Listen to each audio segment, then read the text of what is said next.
दर्शकबिन नमस्कार। भारतीय दबावमै संविधान संशोधनको प्रस्ताव संसदको कार्यसूचीबाट हटेको खुलासा। दर्शकबिन भिडियोलाई अन्तिमसम्म हेर्नुहोला। साथै यस च्यानलमा नयाँ हुनुहुन्छ भने च्यानललाई सब्स्क्राइब गर्नुहोला। साथै साइडमा भएको बेल आइकन पनि प्रेस गर्नुहोला।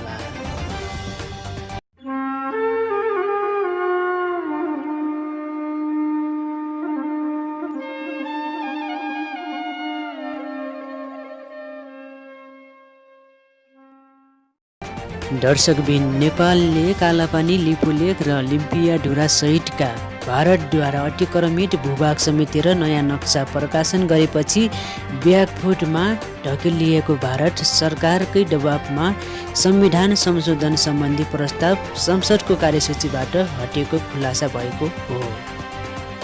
संविधान संशोधनको प्रस्तावबाट सरकार पछि हटेसँगै नेपाल सीमा विवादबाट एक कदम पछि हटेको र भारतीय कूटनैतिक सक्रियताकै कारण सम्भव भएको भारतीय सञ्चार माध्यमहरूले उल्लेख गरेका छन्। यो पनि हेर्नुहोस्।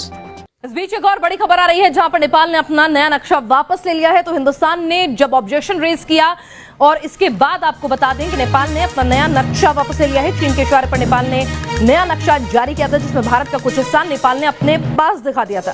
अब नेपाल इस मुद्दे पर बैकफुट पर आ गया है। आपको बता दें, भारत की ओर से कड़ी आपत्ति दर्ज कराई गई थी और नेपाल की संसद से इस विवादित बिल को भी हटा लिया गया है। आपको बता दें, भारत के कुछ हिस्सों को नेपाल ने अपने नए नक्शे में शामिल करा था और उसको पास करवाया था, लेकिन अब इस विवादित बिल को और इस नक्शे को कानूनी मान्यता नहीं मिली है। यानी कि भारत के जिस हिस्से को नेपाल अपना दिखा रहा था, वो अब नेपाल भारत के सख्त रुख के बाद झुका है।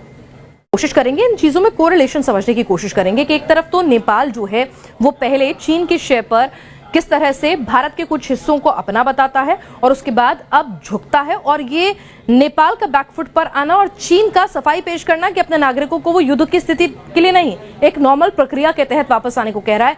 तो इसको किस तरह से समझा जाए, मधुरेंद्र? देखिए, नेपाल भले ही चीन की सह पर नक्शे में बदलाव करना और भारत के प्रोजेक्ट पर ऑब्जेक्शन करने की रणनीति पर आगे बढ़ा था, लेकिन हम जानते हैं कि भारत और नेपाल के बीच जो सुगौली संधि है, दरअसल उसी संधि के मुताबिक जो डिमार्केशन है और जो लाइन ऑफ कंट्रोल है वो निर्धारित होता है। ऑब्जेक्शन के तौर पर मैं आपको बताऊं कि लगभग 50 से ज़्यादा ऐसे पॉइंट्स है जिस पर नेपाल का अपना एक परसेप्शन बाउंड्री को लेकर है, लेकिन जो एक्चुअल बाउंड्री पर एक दूसरे देशों की हम कहें कि स्थितियां बनी हुई हैं, वो साफ तौर पर आज़ादी के बाद से लेकर अब तक लगातार बदस्तूर जारी है।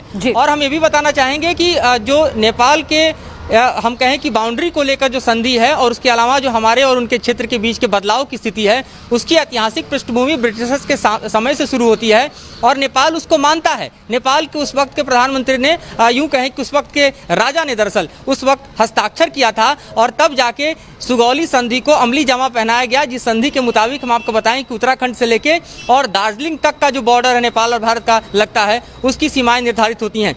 तो उसको ब्रीच करने का मतलब नेपाल पर बहुत भारी पड़ने वाला था। नेपाल इस बात को जल्दी समझ गया, क्योंकि मैं आपको ये भी बताऊं कि एक बड़ा इलाका जो बिहार का है, जिसे आप खासतौर पे माँ सीता के जन्मस्थली के तौर पे मानते हैं, वो नेपाल को दे दिया गया था। वो भी सुगौली संधि के तहत ही भारत का हिस्सा उसको दिया गया था, जबकि तराई का कुछ हिस्सा हमारी तरफ आया था। तो ये तमाम ऐसे मुद्दे हैं जो कि अगर नेपाल छेड़ेगा तो नेपाल को ये समझना होगा कि उस पर भारी पड़ सकता है। लिहाजा चीन के सह पर एक कदम बढ़ाया तो था नेपाल, लेकिन उसे जल्दी ही समझ में आ गई कि ये कदम कितना खतरनाक साबित होने वाला है। बिल्कुल, मधुर, अपनी गलती का जल्द एहसास हुआ और हिंदुस्तान की ताकत का एहसास चीन को भी हुआ है। तो दोनों ही जगहों से हमें इस तरह के बयान आ रहे हैं जो उनके बैकफुट पर जाने का सीधा सीधा संकेत देते हैं। नेपालले जारी गरेको नयाँ नक्सालाई देशको संविधान संशोधन गरेर वैधानिकता दिनका लागि बुधबार संसदमा पेश हुने कार्यसूची रहे पनि भारतीय कूटनैतिक सक्रियताका कारण त्यो रोकिएको आशयका समाचारहरू सार्वजनिक भएका छन्। मंगलबार साँझ प्रधानमन्त्री निवास बालुवाटारमा प्रधानमन्त्री केपी शर्मा ओलीले बोलाइएको सर्वदलीय बैठकमा समेत प्राय सबै राजनैतिक दलका नेताहरूले भारतसँग संवादबाट समस्याको समाधान खोज्न सुझाव दिएकोले पनि नेपाल सरकार आफ्नो पूर्व घोषित योजनाबाट पछि हटेको भारतीय सञ्चार माध्यमहरूले दाबी गरेका छन्। दर्शकबिन सर्वदलीय बैठक अगाडि प्रधानमन्त्री ओलीले भारतीय राजदूत विनय मोहन क्वात्रासँग गत शुक्रबार र शनिबार साँझ बालुवाटारमा सीमा विवादलाई लिएर छलफल गरेको उच्च राजनैतिक स्रोतले जनाएको छ। त्यसैको आधारमा पनि बुधबारको संसदको कार्यसूचीबाट संविधान संशोधनको प्रस्ताव हटाइएको र प्रमुख प्रतिपक्षी दल नेपाली काङ्ग्रेसको केन्द्रीय समितिबाट अनुमोदनको शर्त केवल फेस सेभिङको लागि मात्रै भएको समेत स्रोतको दाबी छ।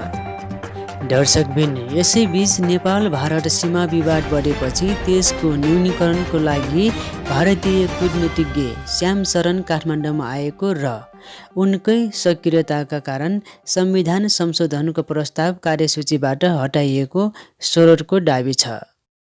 जनता समाजवादी काङ्ग्रेस र सत्तारूढ नेपालका केही प्रभावशाली नेताहरूले उक्त प्रस्ताव कार्यसूचीबाट हटाउन चाहेको स्रोतले उल्लेख गरेको छ।